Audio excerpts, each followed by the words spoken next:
ஓங்களிடை வந்து உயர்ந்தோர் தொழில் விளக்கி ஏங்கொலி ஞானத்தை உள்ளகற்றும் ஆங்கம் இவற்றுள் மின் ஏர் தனையாழி வேங்கது ஒன்றே அணையது தன் ஏர் இல்லாத தமிழ். தமிழ் தாய்க்கு வணக்கம். தென்னாருடைய சிவனையும் குன்றின் மீதேறிய முருகனையும் கடாரம் என்ற சோழனையும் கடல் கொண்ட பாண்டியனையும் யவனரை கீழ் அமர்த்திய சேரனையும் ஓருயிராக்கி உணையின்றாள் தமிழன்னை.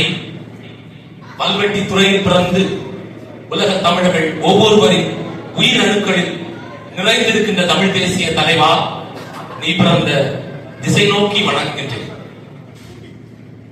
மொழி மனிதன் கண்டுபிடித்த பல்வேறு கண்டுபிடிப்புகளில் அதுவும் ஒன்று.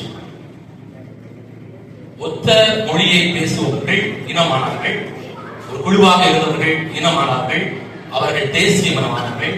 அப்படித்தான் மொழி வளர்ந்தது. எந்த மொழியை அல்லது எங்கு ஆதிக்க சக்திகள் இன்னொருவர் மீது அவர்கள் மொழியை, அவர்கள் கலாச்சாரத்தை, அவர்கள் பண்பாட்டை திணிக்கிறார்களோ அங்கு புரட்சி வெடிக்கும், போராட்டம் வெடிக்கும், மக்கள் வீதிக்கு வருவார்கள். அப்படித்தான் நடந்தது இந்தி எதிர்ப்பு போராட்டம்.